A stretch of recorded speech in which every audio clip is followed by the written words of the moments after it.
And welcome everybody to this panel session on customer data monetization.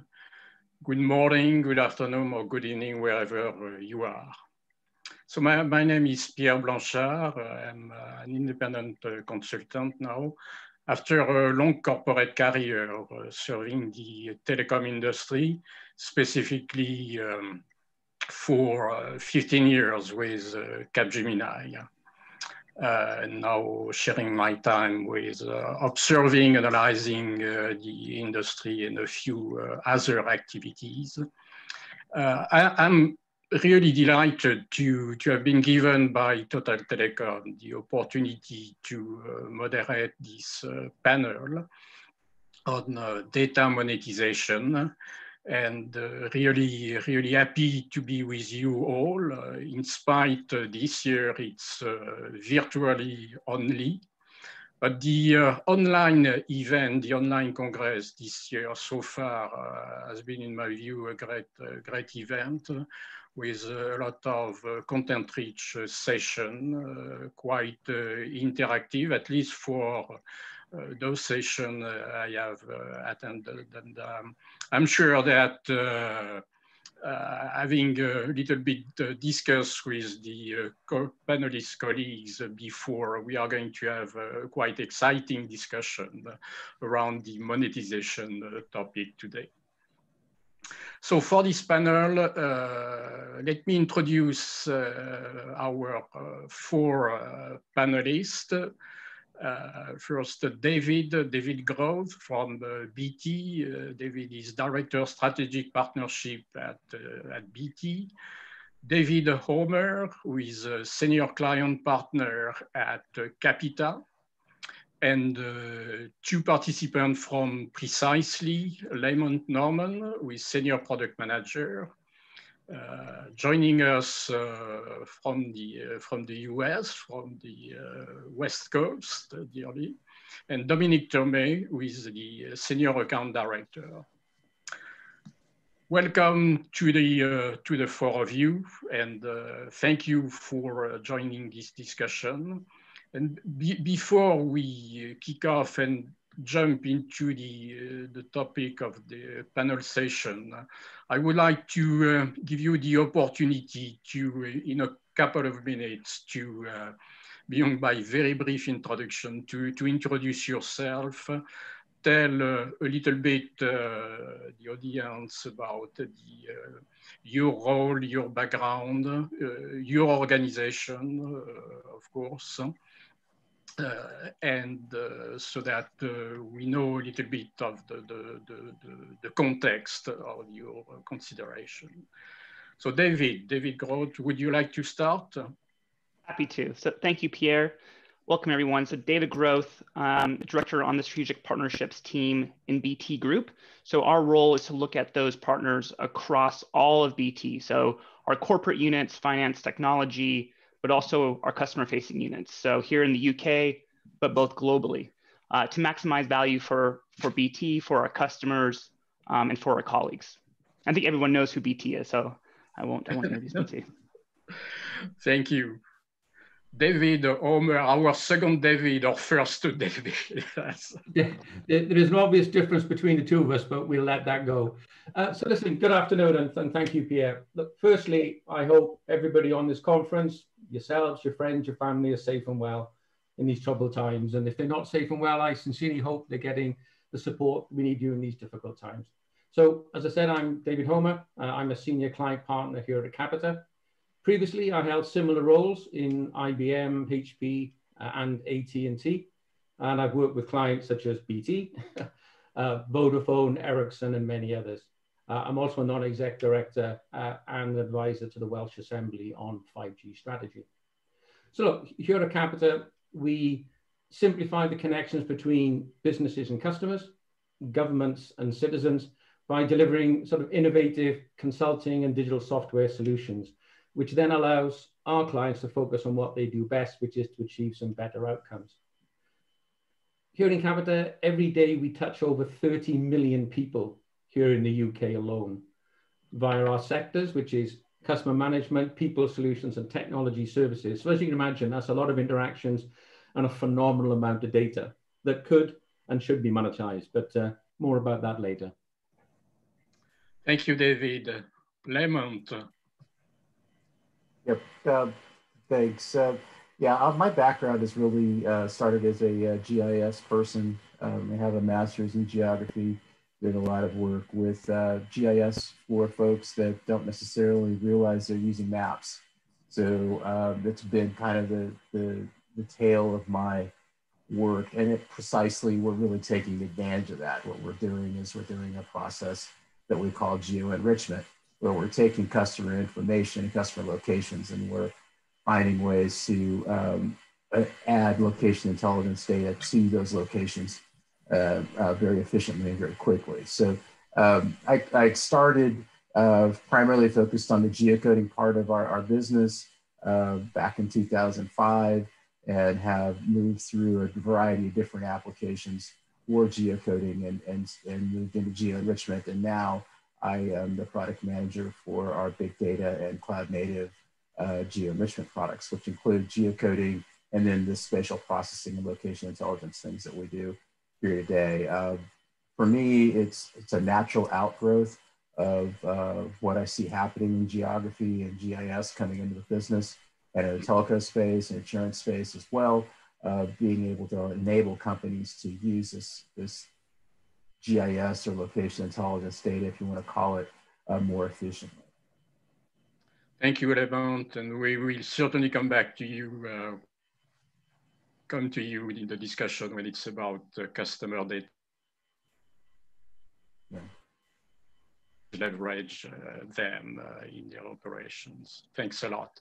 Dominic, would you close the loop? Yeah, absolutely. Hi, I'm Dominic Tomey. I'm a Customer Information Management Director here at Precisely. And I guess my role is really to help telcos and other organizations as well analyze their customer data, the business data, service, asset, product data, whatever data that they're utilizing within their organization to kind of help them drive better decisions.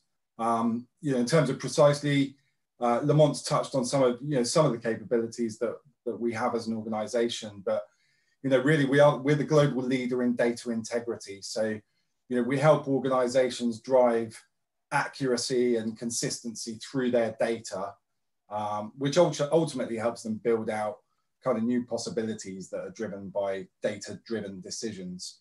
So if you're looking to kind of integrate your data, whether that's business or location data, we can kind of help you with that, move it from legacy systems into more modern environments.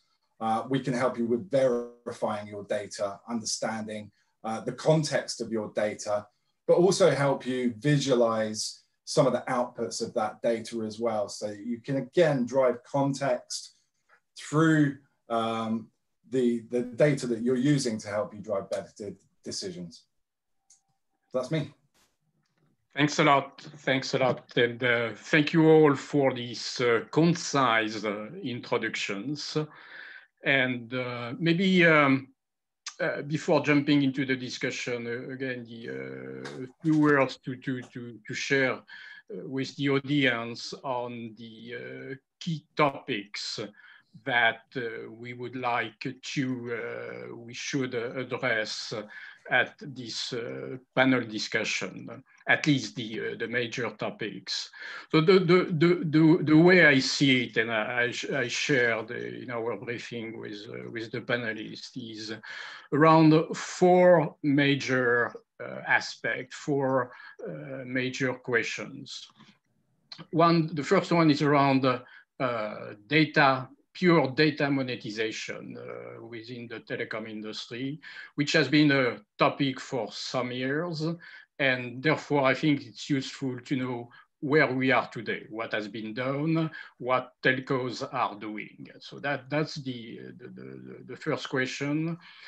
Second topic, and particularly as we have Capita and Precisely, who are very much cross-industry, it's trying to look at what's happening in other industries and trying to see what the lesson learned are, what kind of inspiration CSPs, the telecom industry, can get from other industries. So that's the second point. The third point, and from my standpoint, that will probably come naturally, get out naturally from the initial discussion.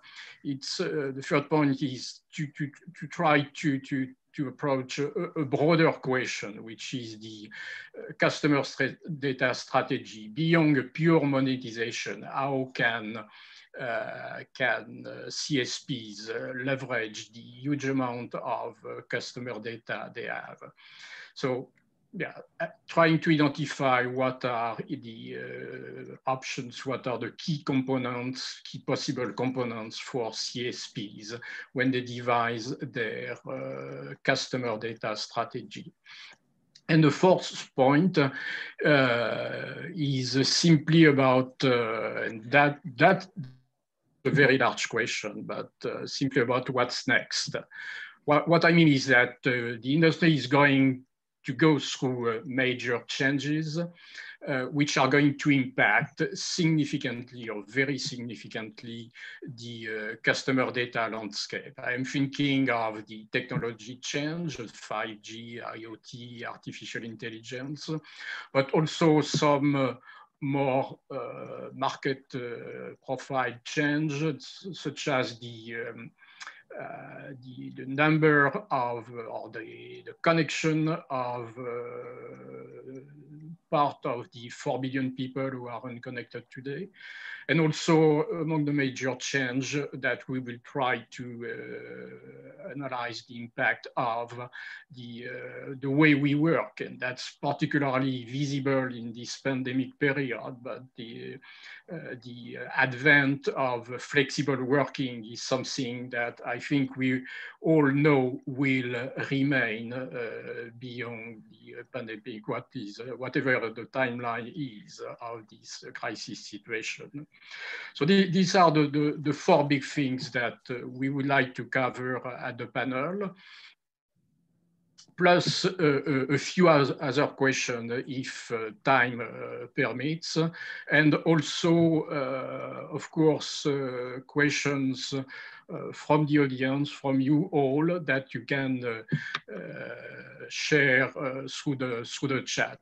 So in your questions through the chat, please try to be concise and short, as I will have to read them as we discuss at the panel.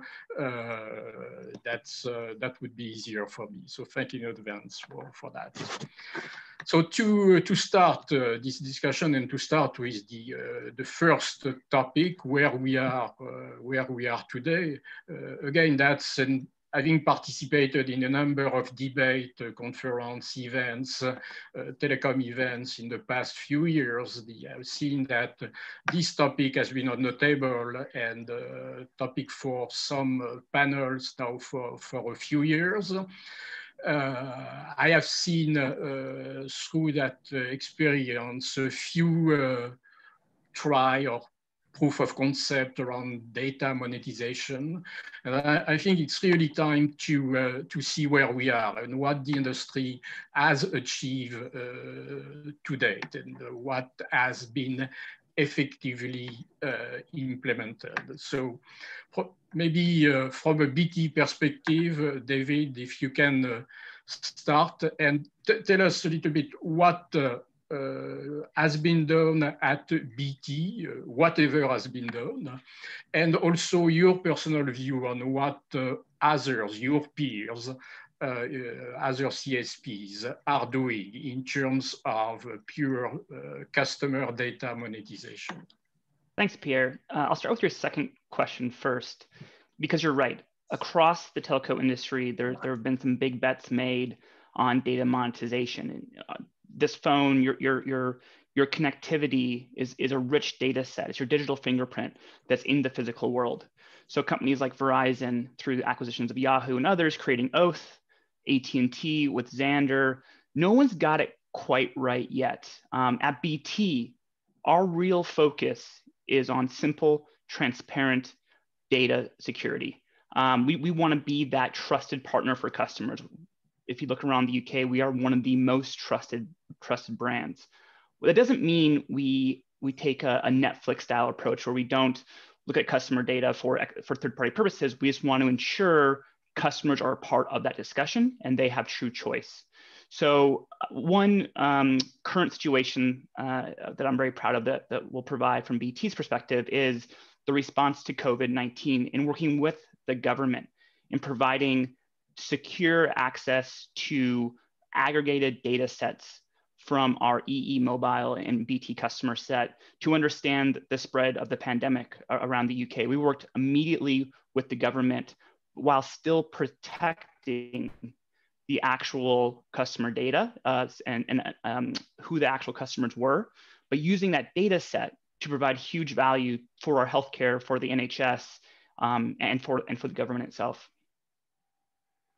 Thank you, David. Let me rebound on what you have started with, talking of Verizon, AT&T, and trying to stick, as Layman is currently and joining us from the US, would be, again, sticking to the question of monetization. As you said, David, or your impression or your perception is that nobody has got it right. But on the US market, and starting from David's reference to AT&T and Verizon, how do you see, Lemon, what has been done by CSPs, if anything, beyond the brief example that David mentioned?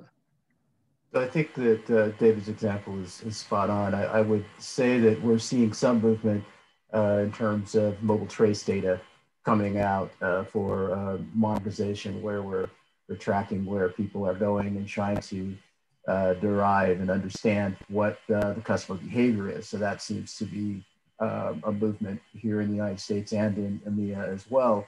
The thing that I think is worth noting from a precisely standpoint, as Dom had indicated, this idea of data integrity is really something that is very, very critical for data monetization, because if you stand up a data monetization strategy, it won't fall over, but it will not have a strong foundation if the quality and understanding and integrity of the data is at issue. I think that's kind of what David had alluded to in terms of security, but also in terms of accuracy and currency of the data.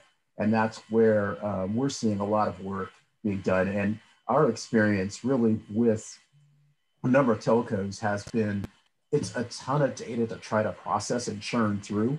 And so we're helping them organize that data before they can begin to monetize it and make decisions on all that information. I've heard the phrase before, telcos were dealing with big data before big data became a term. And so we're, by being able to organize that data and also give high quality for that data. Our CEO, when he launched our data integrity suite last week, he just came out and was rather blunt about it. He said, your data sucks. And that is really a place where we're seeing companies and organizations like AT&T and Verizon, T-Mobile also address that issue through organization and data integrity. Okay, good to know. Interesting. Thanks a lot, Layman. So David Omer, you have been, as you mentioned, also for some years in the telecom industry environment. So you know the history of customer data monetization as well as I do. And so what's your perspective? And beyond what we have discussed, beyond your views on what's happening or what has happened in with CSPs, if you can share what Capita is doing and seeing in other industries, and what could be the lesson learned from other industries for telecom operators. Of course, be delighted to. And as we've all said, you know, I can remember analyzing core detail records for BT using a Teradata machine. I don't want to say how long ago that was. So I think we've all been through data warehousing, and we've all seen major projects. I think one of the questions that I always ask is, well, why aren't they successful? But maybe that's another panel. But look, what we're seeing in telcos is a trend to use the data from our perspective in terms of customer experience. So we're seeing a lot of activity around personalization. We're seeing a lot of activity around cross-sell and upsell. I mean, obviously you've got BT and EE. We're awaiting European approval for the O2 Virgin Media merger. So fixed mobile convergence, the quad play, all of these things are happening here and now. And we want, or telcos are trying to track these life moments. So we've got lots of examples where there are circumstances, changes in the customer's attitudes, using not just internal data, but starting to use social media data, which of course isn't covered by good old GDPR and everything else. So personalization, cross-sell, shifting from a service mentality to a sales mentality. Because at the end of the day, that's where the money is. You get the money when you sell something. So really what we're seeing is lots of programs, lots of activity, but the real challenge isn't in that analytics, it's in how do you integrate that to the existing and the ever-transforming business processes to get the money. So just having the data, just analyzing it and coming up with an answer doesn't mean your customer is going to give you an extra £5 at the end of the month. So I think there's a challenge there. If I look across other industries, there's lots of exciting stuff happening in other industries, although many of them have been badly hit by COVID, it's fair to say. The first one would be around sort of the finance and utilities who are going through a similar process of cross-sell and upsell. You know, if you think about it, and these days a bank is insurance company is a bank, they have a multitude of services. So trundling along in the same tracks, using the same types of tools and techniques to get the value and add value to that customer side of it.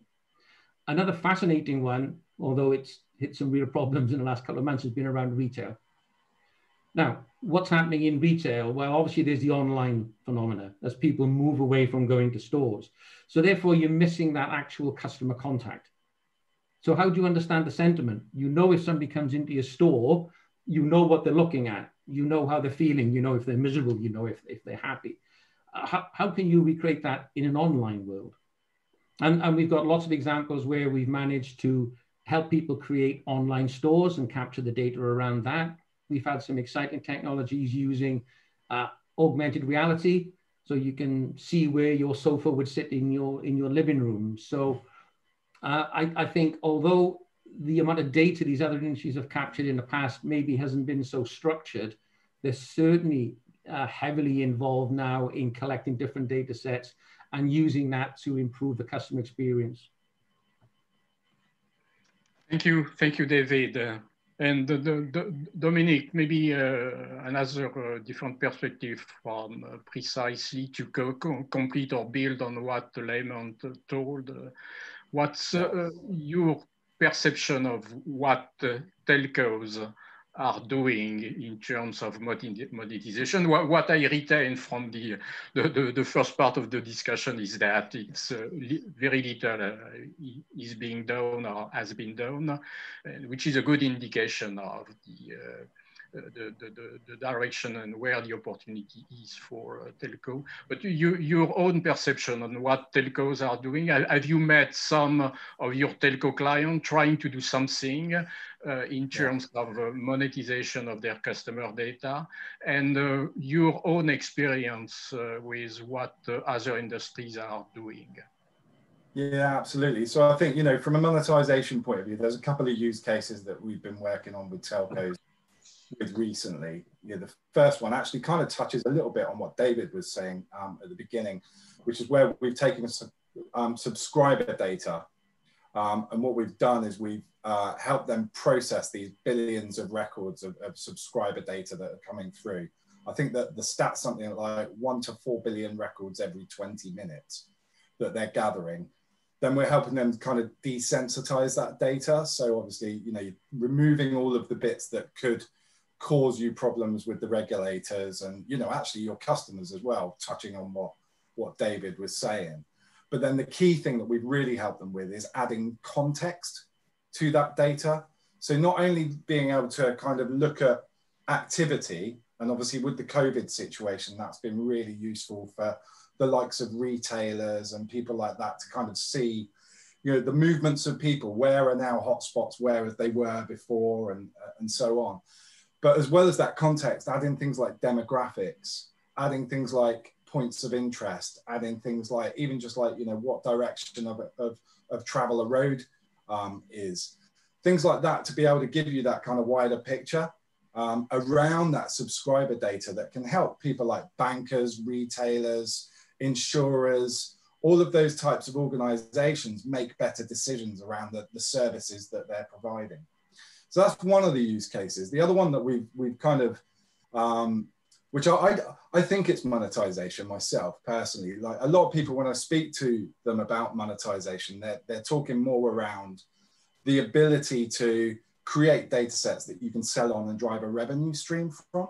But actually, other monetization streams that we're seeing is where they're actually using their own data, things like network data, product data, service data, and then actually enabling the rest of the business to kind of gain better outputs around the decisions that they're making within the context of that data. And, one of the things that we've seen is being able to bring all of those different data sources together and then feed them back into the business has had quite an impact on things like call center activity. So you're actually provisioning either data out to your customers in a better way, or you're provisioning your kind of your call center agents with the information that they need there and then to be able to make a decision for their customers. So I think there's kind of two areas, but I think, the whole monetization thing with the amount of data that's available and IoT coming down the line and all of that we're just scratching the surface at the moment. Yeah, so that's my thoughts. Thanks, Dominic, and thank you in particular for sharing a couple of use case, concrete case. I also see that that's one of precisely assets to be able to help in some specific case to handle and structure and manage this huge volume of data that CSPs have got and transform these database into an asset that they can really monetize in a proper way with cleansing, anonymizing, and making the proper application of the regulation obligation and so on. So precisely is part of the enablers to monetize. But having said that, as the three other panelists, I think, and that's my takeaway from this first part of the discussion. I mean, monetization is not really, monetization per se is not pure monetization is not the real opportunity for CSPs. Properly leveraging customer data, the benefit that CSPs can get is elsewhere. And that's a broader issue and broader question. And that bring the question and the discussion around more broadly that data monetization, that's about customer data strategy for CSPs. Again, as I mentioned before, I think that the concept of data-driven company, CSPs, data strategies now are well recognized, and all CSPs have got their overall data strategy, are investing significantly, have got people mobilized on it. So what I would like to explore and discuss and share with the audience is a little bit your views on what are the key components you already touched upon, because very much, very quickly, the question of monetization, in your response, you shifted to a broader perception, a broader description of the component of customer data strategy. But if we try to structure and summarize, what are the, in your views, the key components of CSP customer data strategy? I'm thinking of, and what I hear and talking with CSPs is around first the personalization, service personalization, or personalization of the interaction with customers. That's definitely a great, there is a great expectation, and that's an area where using the huge amount of data you have got can help. That's also the question of predictive servicing. That's also the complaints prediction, where customer data are of the essence. So that's this kind of example, which can be the deliverable of customer data strategy for CSPs. David, at BT, how would you describe the overall, maybe starting from the overall data strategy, but quickly, not to spend too much time and try to focus quick on the customer data strategy at BT, and what are the objectives? Thanks, Pierre. So at BT, I'll pick on what David said earlier. Our focus is really on the customer experience and reducing our costs, lowering our costs and complexity to serve customers. Dominic, you brought up something that's really important for us, which is that network data. At BT and EE, we strive to provide our customers with the best network. So within mobility, I think it's 6 years running, ranked the best network in the UK. And then obviously on the broadband side, rolling out FTTP to large portions of the UK and fully fiberized this decade. So it's not just about providing that 5G SIM card or providing that FTTP to a business or home. It's ensuring that it connects to the expectations of that customer. That's where that network data becomes massive for us. So I'll give one example that we're excited about right now, that we're focusing on internally first is that 5G building infill, by looking at the network data to understand where those gaps are and solving those gaps. We've done that internally now and plan to take that out to customers. To quote one of our chief architect, Neil McRae, we want to drink our own champagne. And this means that when we go, if you're the NHS and you utilize Teams to connect your patients with their families, but if Teams doesn't work to the level that's expected by the patients in the trusts, in the hospitals, it's not doing any good. So that's where we look to take our data and add that value to say, look, we can add 5G infill here, we can add adapters to this wall, particularly in these older buildings that oftentimes the trusts use. So network data for us is an area that we're very much focused on to provide that best-in-class customer experience for all of our connectivity. Okay, thank you. If I could just step in, I was just going to say, if I could just step in there, from our point of view, that's how we're helping organizations such as yourself to kind of really drive the right insights around that customer experience. So we do, and Lamont can probably talk more to this, but I'll kind of give an intro and he can fill in the gaps if I miss anything. But ultimately what we're doing is we're working with organizations to almost be able to create a countrywide data set that enables them to get down to almost like a couple of centimeters in terms of what services are available within that area. And that could be driven from your network data, your product data, your asset data, and your customer data, bringing all of that together so that you can almost look at it in a kind of hexagonal grid in terms of, okay, what is actually available there for my customer? And we can widen that, or we can shrink that view so that you can then, the outputs of that view promote confidence for your customers around the service that they're going to receive. So we're completely aligned with that vision, David. I think it's really interesting that that's one of the key drivers for you at the moment. Lamont, do you have any more to add on that point? I think that I would just maybe kind of step into the implementation things that we've uncovered using our big data and cloud native technology, where it's one thing is to say, hey, we're going to add a whole bunch of compute so that we can deliver more service to our customers. It's how it gets done is where we're finding some innovation, and that's around what we're calling a location ID, where that's a unique persistent identifier associated with every single address, or some sort of location ID internal that an organization such as BT or T-Mobile may have. What happens is that we're able to organize that data very efficiently using big data technology such as Spark as an example.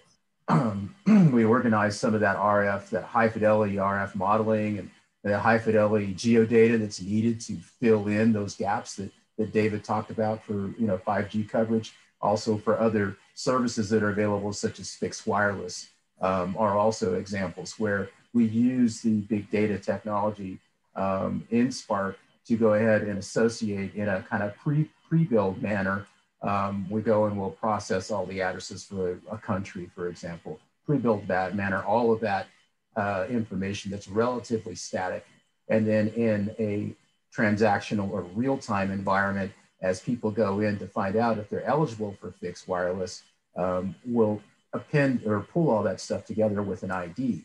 And what that does is that takes a lot of that high fidelity geodata and it makes it accessible from maybe 50 milliseconds of transaction down to 5. And so it's a tremendous reduction in time and increase in performance and efficiency, excuse me. So this is a place where we're seeing a tremendous amount of innovation around just simply adding more compute and making use of cloud native technology for transactional support, but also big data technology to prepare that data. I could talk about this for forever, so I think I'll stop right now.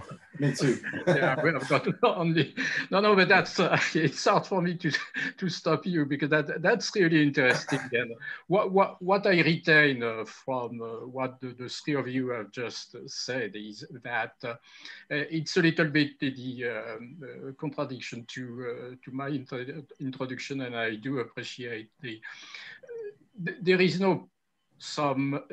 not any customer data strategy per se, because I mean, most of the customer-oriented objective or customer-oriented applications also use or incorporate the dimension of network data that you have all highlighted the importance for CSPs, including with the objective to enter and deliver a better customer experience. So anything you want to do for a customer to improve the customer experience, network data has got something to do with it. So probably customer data is not an isolated, but is not a separate part of an overall data strategy. Those different aspects are very much combined and need to be approached in a very integrated way. So that's something I retain from this first part of the discussion.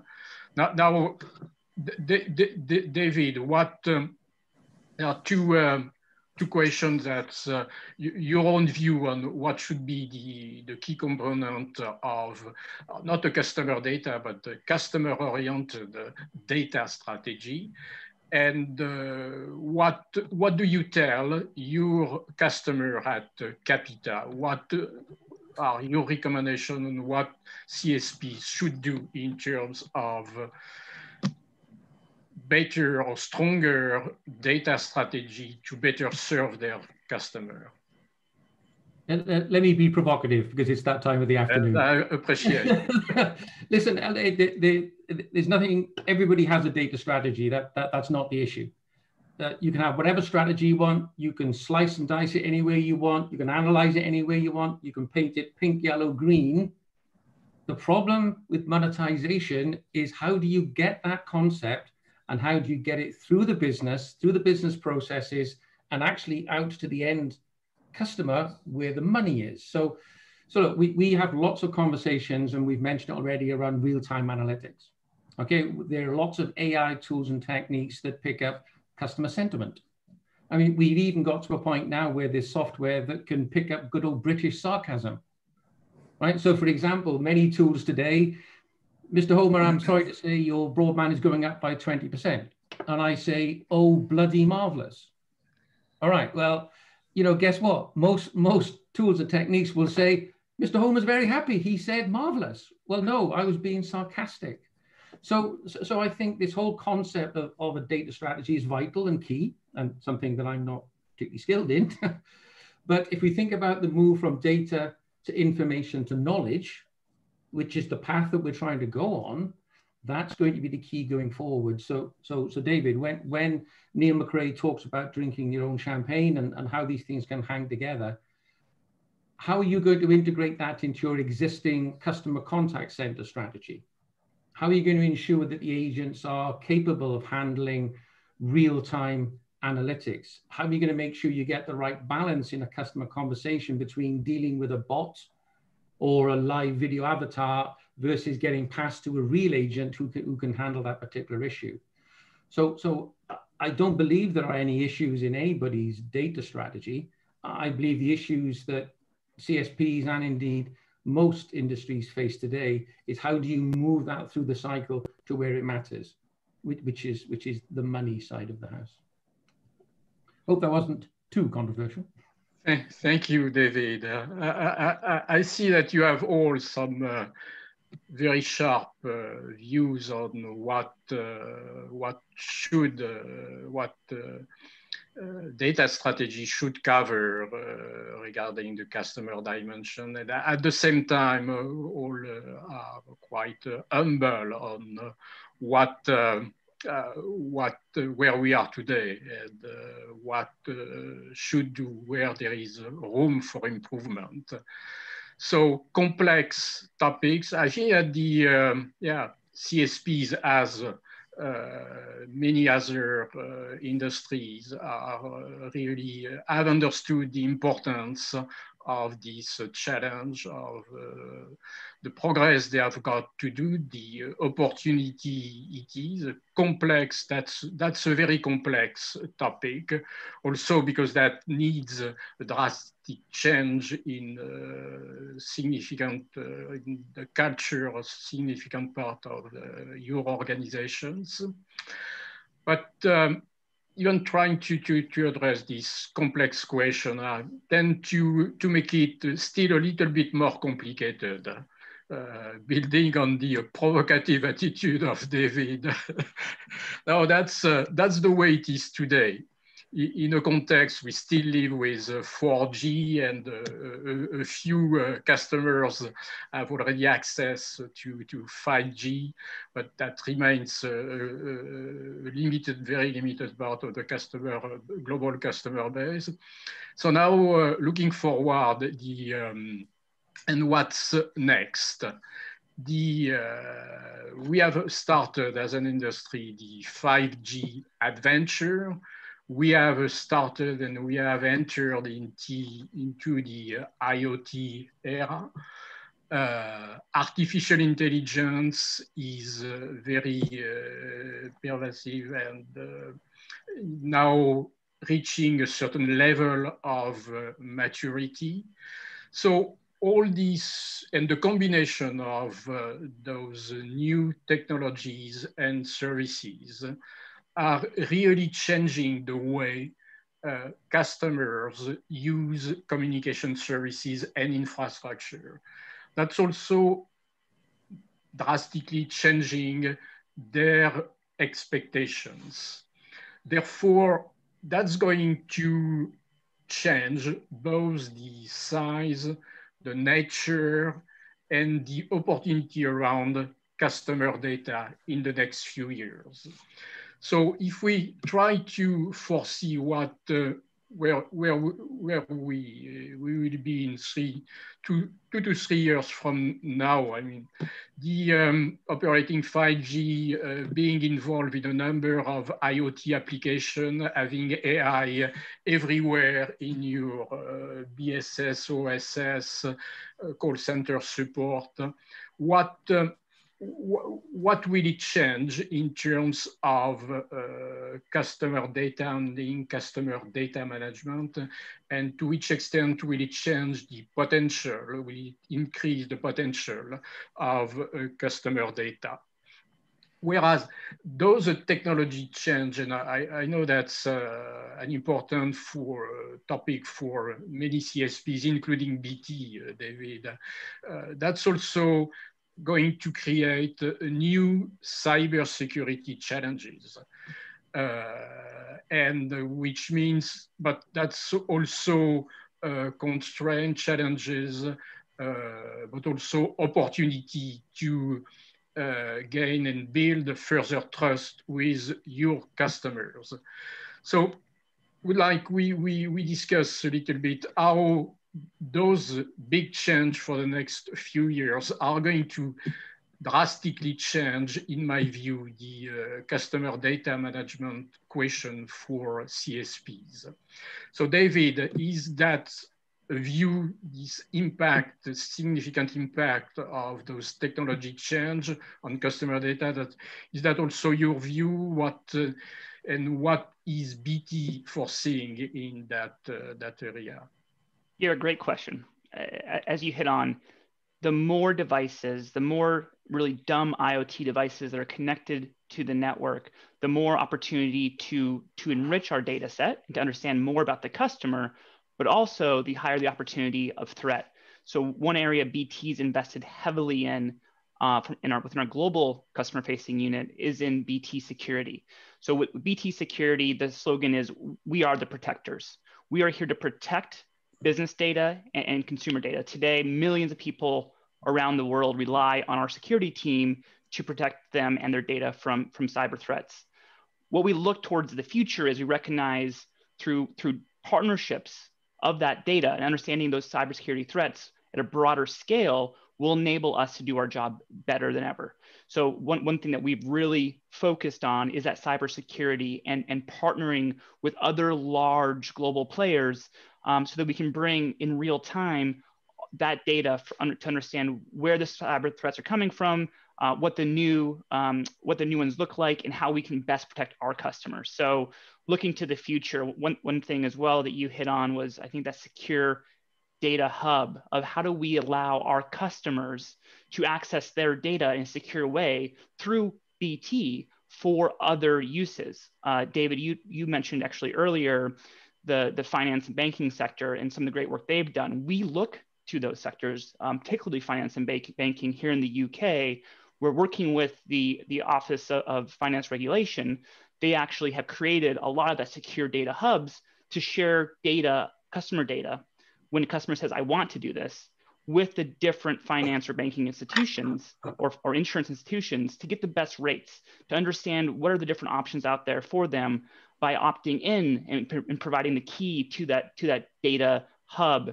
And that's been very successful, not just from the government's perspective, but also from the industry's perspective. So we're looking to that to say, how do we provide customers with access and tools of their own data that helps them make the right decisions about their connectivity and the solutions they need to be successful? Yeah, thank you, David. That's really very interesting. And I really like that you brought the discussion, the concept of secure data hub. I think personally that has been for some time a great opportunity for CSPs. Anything around trust with clients, which is probably a big differentiator for, let's not dream doing the same thing or copying, pasting OTTs, hyperscalers. Let's play with our assets in the industry. Let's have CSPs play with their assets. And probably in the current world, and this trust dimension is definitely, revitalized with the pandemic. Probably everybody coming back to the basics and CSPs coming back to their basic mission. And trust is definitely one of the key assets they can build on. And this concept in the digital economy and digital society that we are already in, and which will be still more and more digital, this concept of secure data hub for customers where they can pick up and store their data for other usage. That's, in my view, a very realistic perspective, very realistic opportunity, and the 100% sure that customers will be ready to rely on telcos for such a construction. So thank you for bringing the topic. Lamont, starting from David's view, which is very much BT, but also to a large extent possibility and opportunity in the European landscape, probably in a different way in Asia. But in the US, how does it sound, and what's your perspective on the key component of what how will customer data opportunities and management will be impacted by this the advent of the new technologies? Yeah, it's going to get worse, so to speak, in the sense that more data will be available, and it will be more of a challenge for people to sort through that data themselves. And I love David's point about the security piece, but there's also just the challenges I kind of alluded to before. There's so much data and it's going to explode, and being able to organize and deliver that data to the customer in a way that they can use it and they will trust it is going to be a real challenge. And here in the United States, for example, it's fairly cutthroat. If you have network issues and coverage issues with either a T-Mobile, then AT&T is going to, or somebody else is going to get looked at. That's just the way the individual consumer is and the corporate consumer is. They will switch and change providers in a heartbeat, and they'll pay you to come over and from one to the next. I almost feel like I could probably make money if I switched my provider like 3 or 4 times within this period of a year.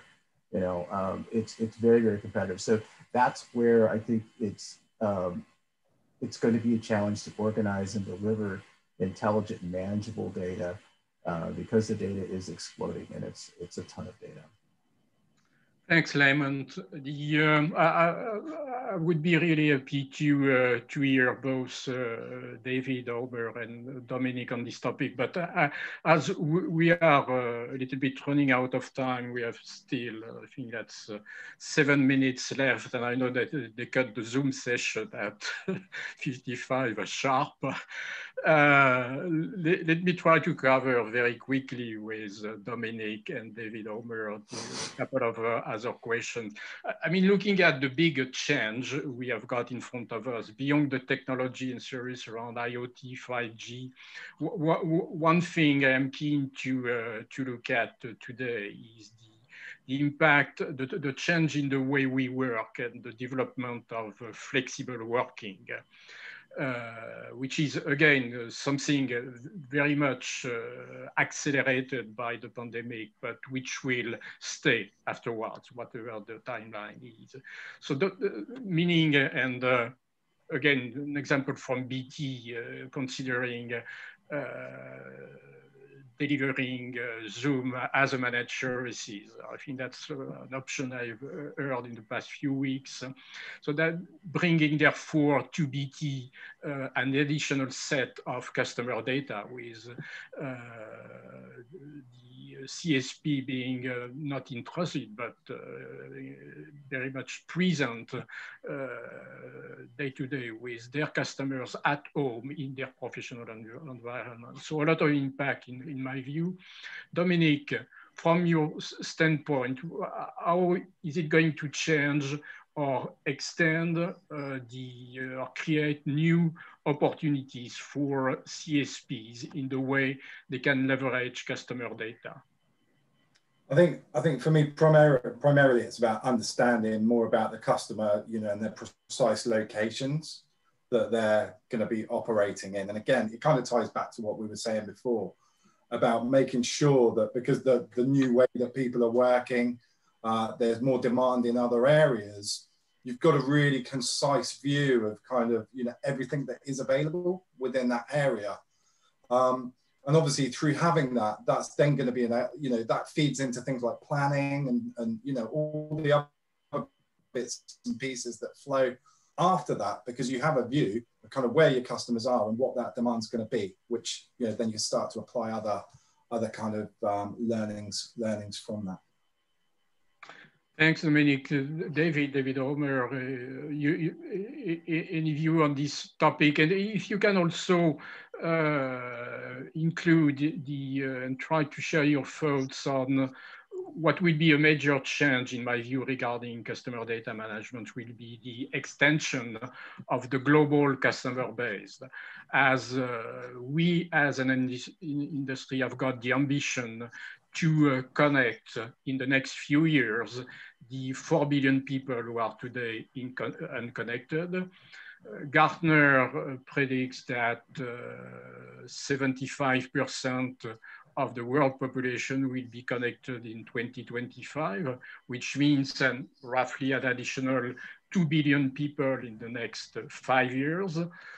So that's going to change the global customer, telco customer landscape, and therefore also impact the customer data landscape. So your view in a couple of minutes on those two topics, if I may. Okay, I won't be provocative this time. No time to be. The other panelists said, there's a difference between a lot of data that we can enrich, and then I think, as Lamont put it, this tsunami of data that's going to hit us. So, the fact there's going to be more data doesn't necessarily mean to say that's good. So I think what we have to do, we have to be much better and much more efficient at siphoning that data. And I think that's what Precisely spend their time doing, okay? So how can we personalize the data? How can we make the data relevant? So it's not about the fact there's more coming, it's what are we going to do with that data? How are we going to analyze it? How can we use AI, RPA, and other techniques to extract the value out of that vast data and personalize it? To David's point, it is about personalization. Okay, yeah, personalization is really the top opportunity and priority. Thank you.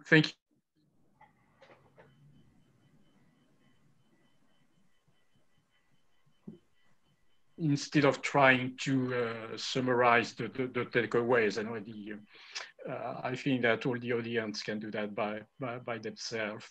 But one simple question, and as we don't have time for everybody to answer or to address that question with 2 minutes left, I tend to give the last word to David Grove, our CSP at the panel, and ask you, David, what, in your opinion, not only a BT opinion, but what, and that's building on the trust question and your reference to secure data hub, what telcos should do to ensure trust, transparency, and simplicity in customer data management? What are the 2 or 3 things they should do in the short term?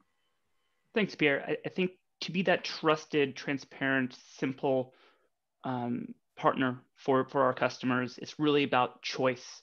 if you look across the landscape today, the hyperscaler landscape, the choice has been limited. It's really a binary option. Either your data is used and sometimes exploited for maximum monetization, or it's completely secure, so say Netflix, where you're paying just a purely a monetary price, and then data stays within that home. I think the more that we can be transparent with customers about their data and the choice for their data, and where they can take their data, whether that's through a digital hub like the finance and banking industry has done here in the UK, or that's allowing them to look at ways that they can monetize it themselves. That's where we're looking when it comes to data monetization. Thank you. Thank you very much. Thank you all for your participation. I think it was a great panel, and thanks to the audience for your participation and attention. And to the audience, please join me for a big virtual applaud to the 4 panelists. Thank you very much, and see you next time. Thank you. Thank you. All. Cheers.